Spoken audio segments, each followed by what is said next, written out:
भाई साहब, देश में युवा पूरी तरह नशे के जद में आ गया है। और अब तो ये देखने में आया कि बॉलीवुड के जो सितारे हैं उनके लड़के भी पूरी तरह से, आर्यन केस उसमें एक उदाहरण। तो और उसके बाद पंजाब लगातार उसका इस्तेमाल कर रहे हैं और युवा प्रभावित हो रहे हैं। उसके बाद जो है ये माफिया जो है तस्करी करके लोगों के मौत के घाट भी उतारे, जैसा बिहार में घटना देखने को आया है। इस पर आपकी क्या प्रतिक्रिया होगी? देखिए, युवा जो हमारे देश का युवा है, नौजवान है, वो हमारे देश का भविष्य है, वो हमारे देश का कल है, वो हमारे देश की आन बान और शान है। अब विश्व में उसकी पहचान होती है। तो युवा ही जब खत्म हो जाएगा, नशे की जद में आ जाएगा, जैसे पंजाब नंबर 1 पर चल रहा है और किसी डायरेक्टर को सूझी तो उसने पंजाब के नशाखोरी पर जो है और वहाँ के अधिकारियों की मिली भगत को उजागर करते हुए उड़ता पंजाब नाम का पिक्चर जो है बनाया। तो हमारे कहने का तात्पर्य है कि नारकोटिक्स कंट्रोल ब्यूरो और ये उसका narcotic drug and psychotropic substance act 1985 इतना मोटाई बना है। अब काम इसका बहुत छोटा है, दायरा बहुत छोटा है। दायरा मीन्स माल बरामदगी का दायरा बहुत छोटा है। जिन महान उद्देश्यों को लेकर narcotic drug and psychotropic substances act 1985 बनाया गया, आज वो अपने उद्देश्यों से एनसीबी अपने उद्देश्यों से वो भटक गया है अपने रास्ते से। दूसरा विभाग है दारू खाने को चलाने वाला आबकारी विभाग, इसका भी आबकारी एक्ट है। मद्य निषेध एक्ट अलग है, दोनों का मंत्रालय अलग है। अब सवाल ये उठता है कि एक दो प्रकार की नशा हो तब तो कोई बात हो। जिस देश में बम्बई की नारकोटिक्स कंट्रोल ब्यूरो ने 9 ग्राम गांजा बरामद करके पूरे देश में तहलका मचवाया, ना अपन पूरे विश्व में तहलका मचवाया। 9 ग्राम गांजा, अरे तुम 900 कुंतल गांजा कब पकड़ोगे? तुम 900 कुंतल कब पकड़ोगे ये तो बता दो, किसको पकड़ोगे ये तो बता दो। खैर, अब यहाँ से बात शुरू हुई। आर्यन खान समेत 16 लोगों की गिरफ्तारी हुई। आर्यन खान के पास से कोई रिकवरी नहीं मिला, उसके दोस्त के पास से गांजा और कुछ और मिला उसके दोस्त के पास से। लेकिन narcotic drug and psychotropic substances act 1985 में ये स्पष्ट है कि पास से रिकवरी होना जरूरी है और उससे अधिकारी कहेगा कि आपके पास ये चीज़ है, आपने यहाँ छिपाकर अपने शरीर के अंदर रखा है, आप चलिए मजिस्ट्रेट के समक्ष, हम आपकी तलाशी लेंगे। ये पुलिस भी यही करती है। 2 लाइन लिख देते हैं कि उस मुलजिम ने कहा कि साहब आप पकड़े ही जा चुके हैं तो क्या मजिस्ट्रेट के सामने चलेंगे, आप ही तलाशी ले लीजिए। हर चार्जशीट में यही लिखा रहता है। खैर, कि जब पकड़े ही जा चुके हैं तो तलाशी आप ही ले लीजिए, क्या मजिस्ट्रेट के सामने, क्योंकि मजिस्ट्रेट के सामने तलाशी का प्रोविजन इसीलिए रखा गया इस एक्ट के तहत ताकि किसी निर्दोष को न फंसाया जा सके। ठीक है। अब सवाल ये है कि दूसरी तरफ देख लीजिए, अगर एक तरफ नारकोटिक्स एक्ट है, दूसरी तरफ आबकारी है। और मैं आपको दिखाना चाहता हूँ, आप देखिए, ये गवर्नमेंट का गाइडलाइन है। रिसर्च के उपरांत जो है कि टोबैको काजेस पेनफुल डेथ, ये देखिए, और ये देखिए उसका चेहरा कितना विकृत हो गया है, कैंसर हो गया है। ये कैंसर का कारण सिगरेट को लिख रहे हैं, बाकायदा लिख रहे हैं, बाकायदा फोटो बना रहे हैं कि इस तरह का भयावह रूप आपका हो जाएगा। बाकायदा फोटो बना रहे हैं। हर डब्बे पर यही है, हर ब्रांड के सिगरेटों पर यही है, कमोबेश ये सब यही है। गोल्ड फ्लैग लॉन्ग यही है। टोबैको कॉजेस पेनफुल डेथ, ये लिखना जरूरी है। तो कैंसर का कारण माना जाता है। दूसरी तरफ आप देख लीजिए, टोबैको कॉजेस पेनफुल डेथ, और ये रत्ना टोबैको ब्रांड है। ये देखिए तमाशा, लगभग 10,000 ब्रांड सुर्ती बना रहे हैं। और जब गुटखा बंद किया गया तो उसका जगह खोज लिया गया। गुटखा जो है सड़ी सुपारी से बनता है, सड़ा सुपारी और गैम्बियर युक्त कत्था मिलाकर वो अलग कर दिया गया और सुर्ती अलग कर दिया गया। और खाने वाले दोनों डब्बा लिए रहते हैं और दोनों को साथ में मिला लेते, वो गुटखा हो जाता है। ये सब सबको मालूम है। तो इस तरीके का ये अपराध हो रहा है। मैं कह रहा हूँ कि जब सरकारों को ये मालूम है कि ये खतरनाक चीज़ है, कैंसर का कारक हो सकता है, और कैंसर बढ़ रहा है। टाटा हॉस्पिटल में मुंबई में डेली जो है, पंजाब से सबसे ज़्यादा कैंसर पंजाब में हो रहा है, क्योंकि वहाँ नशा सबसे ज़्यादा। Consumption of alcohol is injurious to health. Consumption of alcohol is injurious to health, ये लिखा हुआ है। स्वास्थ्य के लिए घातक है, हानिकारक है शराब। मैंडेटरी क्या है, सरकार ने इसको लिखिए। और ये देखिए टर्बो बियर है, और इस पे भी जो है लिखा हुआ है consumption of alcohol is injurious to health. ये देखिए, ये टर्बो बियर चल रहा है। और ये ब्लेंडर स्प्राइट के भी डब्बा पर लिखा है consumption of alcohol is injurious to health.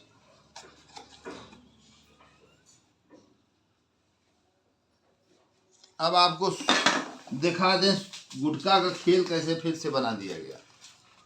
ये सुरती है टोबैको कॉजेस पेनफुल डेथ, और ये देखिए भयावह चेहरा है आदमी का। तम्बाकू खाने से दर्दनाक मौत होती है, तम्बाकू खाने से दर्दनाक मौत होती है। ये हो गया सुरती, और ये हो गया आपके सुपारी गैम्बियर युक्त मिला हुआ कत्था, ये हो गया। और ये दोनों को जब मिला दिया जाएगा तो गुटखा हो जाएगा। तो गुटखा बंद कहाँ हुआ? तो नए नए रास्ते तलाशे जाते हैं। और ये देखिए, ये गरीबों का दारू है, विंडीज है 80 रुपए का, और 888 है देसी शराब मसाला।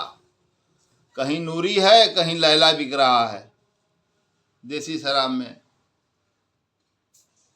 सब पे वही लिखा है कि स्वास्थ्य के लिए हानिकारक है, खतरनाक है। अब मैं ये कहना चाहता हूं कि 9 ग्राम गांजे पर अगर इतनी बड़ी आपत्ति है, देश की सबसे बड़ी नारकोटिक्स कंट्रोल ब्यूरो जो है, और इतनी मोटी किताब इस पे लिखी गई, तो मैं कह रहा हूं कि जब गांजे पर हंगामा है क्यों बरपा? और उन्होंने कहा थोड़ी सी जो पी ली है। पियक्कड़ कह रहे हैं, चाहे वो हीरोइन के पियक्कड़ हो, चाहे दारू के पियक्कड़ हो, चाहे गांजा के पियक्कड़ हो, चाहे जो भी पियक्कड़ शब्द जो है, कि हंगामा है क्यों बरपा, थोड़ी सी जो पी ली है, डाका तो नहीं डाला, चोरी तो नहीं की है। क्या बात है यार, ये तो आपने अपने बचाव में ये अच्छा एक गजल आपने निकाल लिया है। अरे पी रहे हैं आप, मर रहे हैं आप, परिवार आपका सड़क पर। मैं कहना चाहता हूं कि अगर ये पदार्थ इतने खतरनाक हैं, सरकार के नॉलेज में है, और सरकार खुद डब्बों पर लिखवा रही है कि कैंसर का कारक है। मैं बताना चाहता हूं, अल्कोहल जो है वह जो है क्या क्या पैदा करता है। Liver abscess, liver cirrhosis, hepatitis, liver का hepatitis, heart disease, lungs heart disease, और उसके बाद किडनी डिजीज। ये सब किडनी लीवर सब जो खराब हो रहे हैं बड़ी रफ्तार से, ये अल्कोहल की देन है, शराब की देन है, जो बुरी तरह से प्रभावित कर रहा है। और गरीबों के तो घर के खाने नहीं बन पाते हैं, उनकी औरतें 4 जगह चौका बर्तन कर रही हैं तो हो रहा है, पति का कमा के आ रहा है, दिहाड़ी मजदूर भी पी जा रहा है, ये एक सगल चला हुआ है। तो जब आप लिख रहे हैं और आप नशा की विरोधी है, अगर गवर्नमेंट सरकार जैसे नीतीश कुमार की सरकार ने कहा कि हम नशा बंद कर देंगे, बंद कर दिया आपने, उसका 4 गुना कंजम्पशन बढ़ गया और रुपया बढ़ गया, सब आप जान रहे हैं, सारा खेल जान रहे हैं। तो नशा जब है तो नशा सब बंद होना चाहिए। गवर्नमेंट को इसमें अपनी आय दिखाई नहीं देना चाहिए। अगर विकास के कार्य पर अरबों लाखों करोड़ों डॉलर जो है खर्चा किया जा रहा है विकास कार्य पर, तो विकास कार्य बड़ा है या नौजवानों की जिंदगी और बुजुर्गों का साथ की जिंदगी जरूरी है? इस देश को विकास कार्य बाद में चाहिए, पहले इस देश को नशा मुक्ति अभियान के तहत जो है खत्म किया जाए। सरकार का जो भी लॉस हो, बिहार सरकार से प्रेरणा लेते हुए हर सरकारें, हर स्टेट गवर्नमेंट इस चीज़ पर डिसाइड करें कि जो है नशा है। मैं आपको बता रहा हूँ, जिस दिन शराब बंद हो जाएगा इस देश में, उस दिन क्राइम जो है 0 टॉलरेंस पर आ जाएगा। क्यों? क्योंकि गोली मारने वाला, हत्या करने वाला हमेशा शराब पी के ही काम करता है। शराब उसके दिमाग को एकदम एक्टिव कर देता है और रिएक्टिव कर देता है, और उसके दिमाग का टेम्परामेंट बहुत हाई कर देता है, स्टेटस हाई कर देता है, और वो बहुत ज़्यादा गुस्सैल बना देता है शराब, और वो गुस्से के नशे में जाता है, गोली मारता है। 90% लोग जो है हत्याएं जो हैं, जो शूटर हैं, ये शराब और कबाब जो है खा के जो है करते हैं। तो शराब बंद होना चाहिए। क्यों? क्योंकि शराब जो है वो गांजे से ज़्यादा खतरनाक है। शराब पीने वाला क्राइम करता है, गांजा पीने वाला सो जाता है। मैं ये कहना चाहता हूँ। मैं ये नहीं कहना चाहता हूँ कि गांजा बहुत अच्छी चीज़ है, मैं ये भी नहीं कहना चाहता भांग भी बहुत अच्छी चीज़ नहीं है, भांग में भी नशा है। तो जो भी नशा है वो सब का सब बंद करो, सुरती बंद करो, कत्था युक्त सुपारी बंद करो, गंभीर युक्त पान बंद करो, सब बंद करो। नशा बंद होना चाहिए देश के अंदर, तभी जो है इस देश का विकास हो सकता है, भारत का भविष्य उज्जवल हो सकता है, और देश के नौजवान जो काल के गाल में समा रहे हैं वो बच सकते हैं। और मेरा यही कहना है कि जब सरकार ये जान रही है कि इससे कैंसर होता है, और इससे जो है लीवर डिजीज होता है, किडनी डिजीज, हार्ट डिजीज होता है शराब से, और अपराध होता है, तो तत्काल इसको बंद करना चाहिए सरकार को। जब सरकार ये मान रही है तो इसको बंद कर, सरकारें इसको बंद करें। नहीं तो मैं संविधान के अनुच्छेद 32 के तहत ऑनरेबल सुप्रीम कोर्ट में जनहित याचिका दायर करने के लिए बाध्य हो जाऊंगा। मैं सरकारों को अल्टीमेटम दे रहा हूं, समय दे रहा हूं। आप 1 महीना 1.5 महीना समय ले लीजिए, विचार कर लीजिए। जब आप डब्बों पर हर जगह लिखवा रहे हैं इंजीरियस टू हेल्थ, और कैंसर का कारक है तंबाकू, सिगरेट, तो सब सिगरेट, तंबाकू, सब खैनी, सब बंद करिए, सब बंद करिए। मेरा ये कहना है, ताकि देश का हमारा जो युवा है वो रास्ते से जो भटक रहा है, घर का सामान ले जाके बेच दे रहा है, घर का सोना गहना ले जाके बेच के पी जा रहा है, पिला दे रहा है, और अपराध बढ़ रहा है, क्राइम बढ़ रहा है नशाखोरी से, तो ये बंद होना चाहिए। और मैं भारत के प्रधानमंत्री और अपने बनारस के लोकप्रिय सांसद माननीय नरेंद्र मोदी जी बहुत ही योग्य हैं, और माननीय योगी आदित्यनाथ जी से भी कह रहा हूं, और हिंदुस्तान के सारे स्टेट्स के मुख्यमंत्रियों से भी, और राज्यपाल महामहिम राज्यपाल महोदय से भी, महामहिम राष्ट्रपति महोदय से भी मैं अपील करता हूं, निवेदन करता हूं, इसको गंभीरता से लेते हुए और नशाबंदी कर दें। और जिस तरह से काशी जो है धार्मिक क्षेत्र है, धार्मिक नगरी है, तो इसको धार्मिक नगरी कहने से नहीं चलेगा, धार्मिक नगरी इसको घोषित कर दें, और घोषित करके जो है यहाँ पर मीट, मांस, मछली जितना बिक रहा है सब बंद कर दें। जैसे उन्होंने वहाँ किया है, वृंदावन में किया है, वृंदावन में किया है या मथुरा में कहीं बंद किया है। तो ये धार्मिक क्षेत्र है, धार्मिक धर्म के लिए लोग आते हैं यहाँ पर लोग जो है स्वर्ग में जाने के लिए आते हैं, यहाँ पर मरने के लिए आते हैं। काशी को कलंकित और कलुषित न किया जाए और यहाँ पर ये सारी चीज़ें, नशा बंद हो काशी के अंदर और देश के अंदर, और काशी के अंदर जो है नॉन वेज बंद हो जाए, बंद कर दिया जाए, क्योंकि यहाँ तामसिक प्रवृत्ति के लोग, तामसिक भोजन है, तामसिक भोजन एक धार्मिक नगरी में नहीं होनी चाहिए। यह भी एक नशा है और इसको भी बंद करना चाहिए पूर्ण रूप से। तो मैं मांग करता हूँ कि जो है जल्द से जल्द गवर्नमेंट विचार करे और इसको जो है प्रस्ताव ध्वनि मत से पारित करावे विधानसभाओं से और लोकसभा से, राज्यसभा से, और पूरा देश नशा मुक्त हो जाए। न फैक्ट्री नहीं रहेगा तो बनेगा कहाँ से? न फैक्ट्री रहेगा, ना गांजा की खेती होगी, ना भांग की खेती होगी, तो गांजा कहाँ से पैदा होगा? भांग का ही पार्ट है जो है गांजा, और अफीम का पार्ट है जो है चरस, हकीक, हसीस, ये सब जो है ये उसका पार्ट है, वाइट शुगर और ब्राउन शुगर का पार्ट है। तो पूरा आप देख लीजिए, बॉलीवुड भी इसके जद में आ गया, सारी चीज़ें हो गई, और तमाम आरोप भी एनसीबी अधिकारियों पर लगाए गए हैं और उनको हटा दिया गया है। 6 मुकदमों से वानखेड़े जी को हटाया गया है और उनके ऊपर सवालिया निशान लग गए हैं। तो इस तरीके से ये जो धंधा चल रहा है ये सब बंद हो जाना चाहिए, और आदमी की ज़िंदगी से बड़ा कुछ नहीं है, देश के युवाओं से बड़ा कुछ नहीं है। तो नशा जो है, नशा मुक्ति अभियान के तहत मैं पदयात्रा भी करूंगा और तदुपरांत संविधान के अनुच्छेद के 32 के तहत सर्वोच्च न्यायालय में, माननीय सर्वोच्च न्यायालय में जनहित याचिका दायर करने के लिए बाध्य हो जाऊंगा। बहुत बहुत धन्यवाद आप लोगों को। और अपनी वाणी को विराम देने से पहले महात्मा गांधी अमर रहें,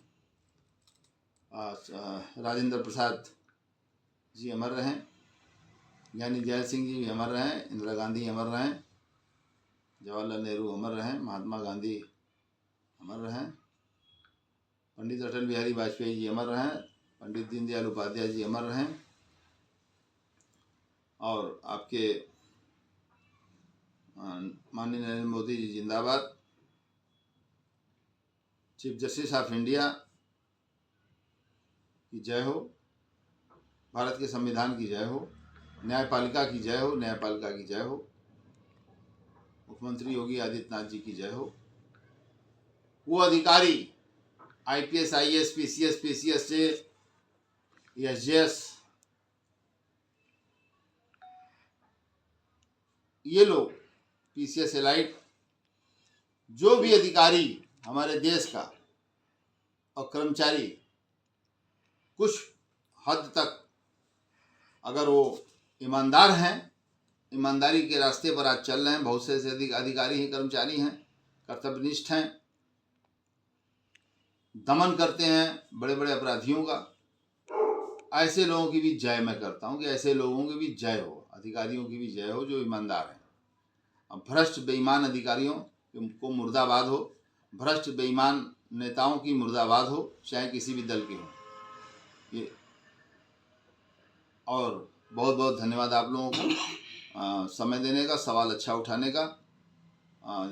जय हिंद, भारत माता की जय हो, भारत माता की जय हो, भारत माता की जय हो।